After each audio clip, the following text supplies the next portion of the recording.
আগের পর্বে আমরা গিয়েছিলাম নেপালের পশুপতি মার্কেটে। আজ যাচ্ছি আমরা পশুপতি মার্কেট থেকে মিরিকে। মিরিক যাওয়ার পথে আমরা গোল পাহাড় বা গোপালধারা টি এস্টেট ঘুরে দেখে নিয়েছিলাম এবং মিরিক লেকটিও দেখেছিলাম। সেদিন আমরা মিরিক লেকের কাছাকাছি একটি হোমস্টেতে ছিলাম। সেই হোমস্টে সম্বন্ধে আপনারা এই ভিডিওতেই জানতে পারবেন। তো চলুন ভিডিও শুরু করা যাক। নেপাল বর্ডার থেকে মিরিক লেকের দূরত্ব প্রায় 14 কিলোমিটার। আর আমরা এখন মিরিকের পথে। ওয়েদারটা জাস্ট দেখুন।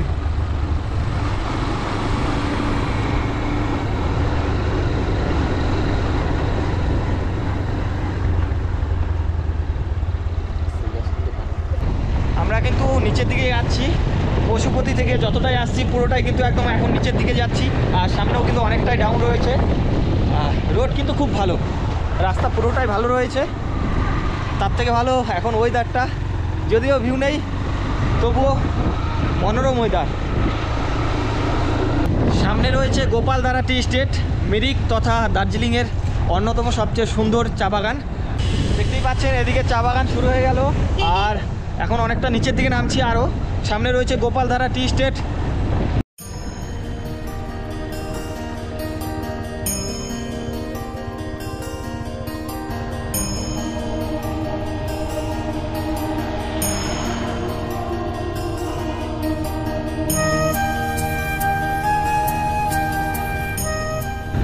ফাইনালি আমরা চলে এসেছি গোপালধারা টি এস্টেটে। দেখতে পাচ্ছেন দুদিকে প্রচুর চা বাগান আর সামনে একটা ভালো ভিউ পয়েন্ট দেখে আমরা দাঁড়াবো।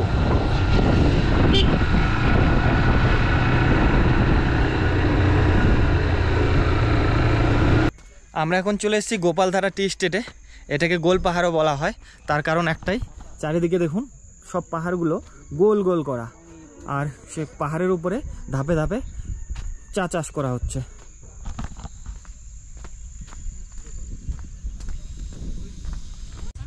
গোপালধারা টি এস্টেটের ভিতরে প্রবেশ করে গেছি। খুব সুন্দর লোকেশন দেখুন। এইদিকেও পাহাড়, পাহাড়ের উপরে রয়েছে চা গাছ, আর ঠিক এদিকেও সেম তাই।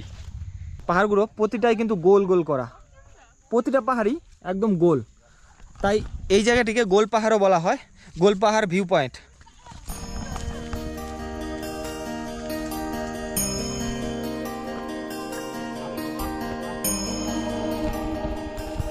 এখন একটু উপর দিকে উঠছি। পাহাড়ের উপর থেকে হয়তো ভিউটা অসাধারণ লাগবে। যাই উপর দিকে।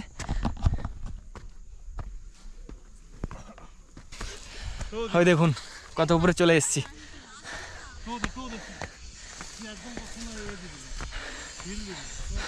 এবার উপর থেকে দেখাচ্ছি ভিউটা। চারিদিকটা দেখুন, গোল গোল করে পাহাড় কেটে ধাপে ধাপে চাষ করা হয়েছে, চা বাগান করা হয়েছে। বেশ ভালো লাগছে জায়গাটা। অনেকটা বিস্তীর্ণ এলাকা জুড়ে কিন্তু রয়েছে এই চা বাগানটি। দেখুন, আপনারা দেখলেই বুঝতে পারবেন। ওইদিকেও রয়েছে। আমরা যেটাতে দাঁড়িয়ে আছি এটা একটা আলাদা পাহাড়। সামনেও মানে বিস্তীর্ণ এলাকা জুড়ে মানে অনেকটাই বড় এই চা বাগানটা। এখানে আসলে একটা জিনিস খেয়াল রাখবেন, একটু সাবধানে। এখানে কিন্তু জোক রয়েছে।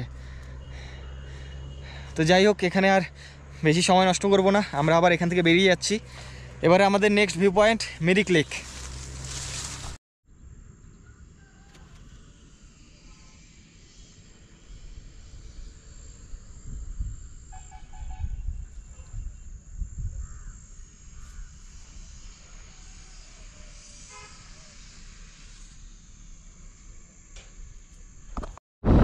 গোল পাহাড় বা গোপালধারা টি এস্টেট দেখে আমরা এখন এখান থেকে বেরিয়ে যাচ্ছি।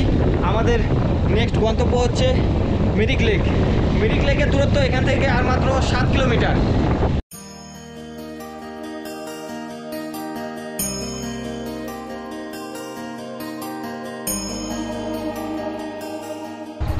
মিরিকের সৌন্দর্যটা সত্যি আলাদা, আপনারা দেখতেই পাচ্ছেন। মানে পুরোটা জায়গা জুড়ে চা বাগান, চা বাগান। যতদূর দেখছেন শুধু চা বাগান।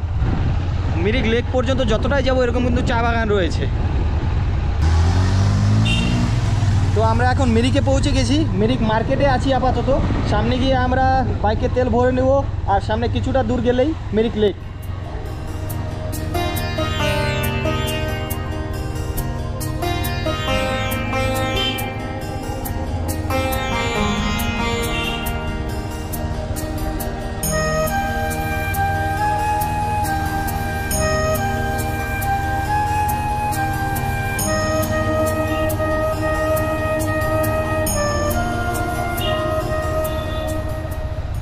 গাইস ফাইনালি চলে এসেছি মিরিক লেক।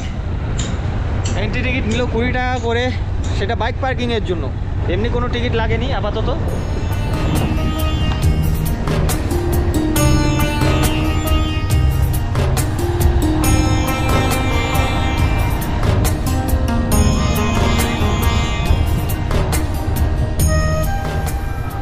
মিরিক লেকে আছি, ভিতরে প্রবেশ করে গেছি অলরেডি।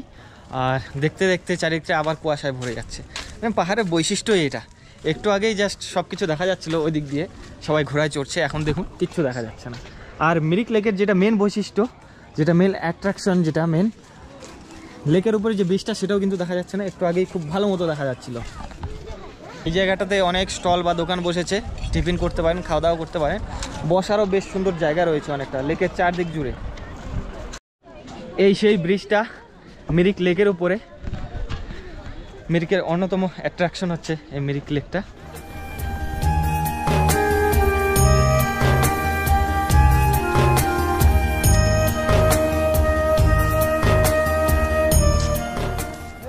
লেকটা কিন্তু বিশাল বড়, অনেকটা বিস্তীর্ণ এলাকা জুড়ে, প্রচুর বড় লেকটা। আর ওইদিকে অনেকেই বোটিং করছে।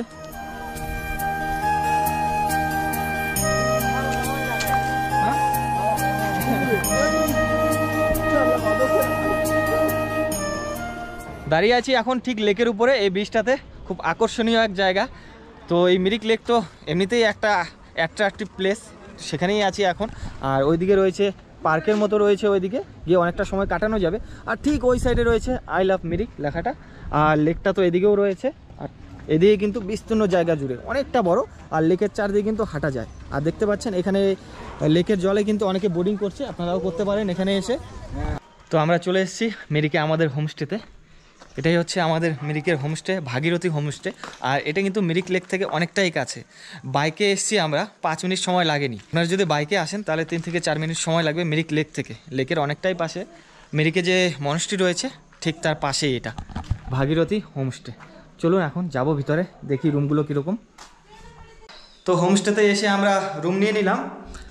এই হচ্ছে আমাদের রুম, 2টো বেড রয়েছে, পরিষ্কার পরিচ্ছন্ন।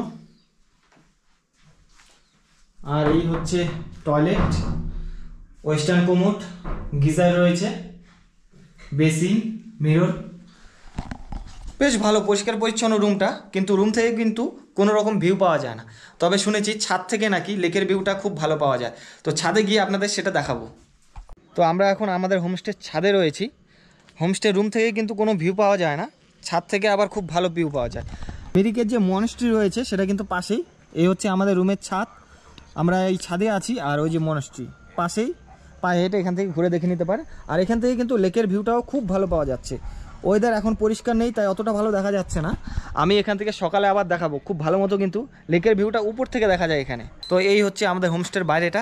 ঠিক লেকের পাশেই কিন্তু অনেক হোটেল রয়েছে, কম দামে বেশি দামে অনেক আপনারা ভালো ভালো হোটেল পেয়ে যাবেন। কিন্তু আমি সবসময়ই হোমস্টেতে থাকতে ভালোবাসি, তাই একটু উপরে চলে এসেছি নিরিবিলিতে শান্ত পরিবেশে থাকতে এই হোমস্টেতে। হোমস্টের বাইরেটা দেখুন, অনেক রং বেরঙিনের ফুল গাছ রয়েছে এখানে। তো আমরা একটু লেটে এসেছি এখানে, প্রায় 4:30টার দিকে এসেছি হোটেলে। বাইরে থেকে লাঞ্চ করে এসেছিলাম, লাঞ্চ আর নেবো না এখানে, একেবারে ডিনার করব এখানে। আমাদের এখানে লজিংয়ের সাথে ইনক্লুড আছে, রাতে ডিনার করবো আর সকালে ব্রেকফাস্ট।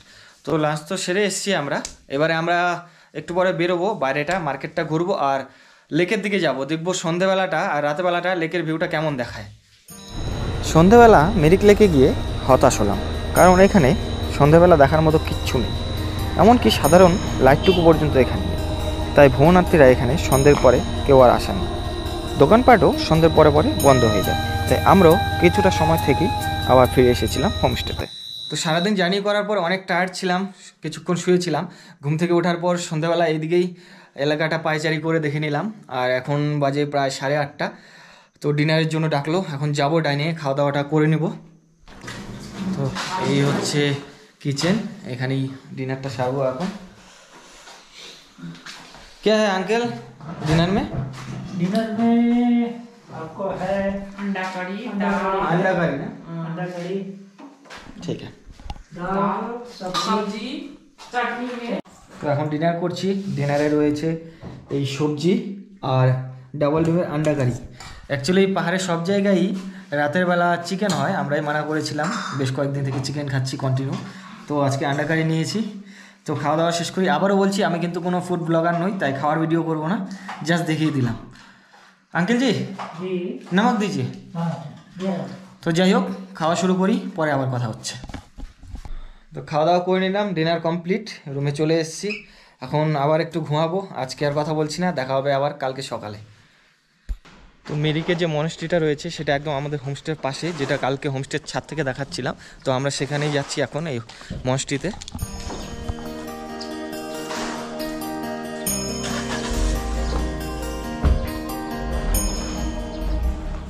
মিরিক মনস্ট্রিতে এখন আছি আমরা।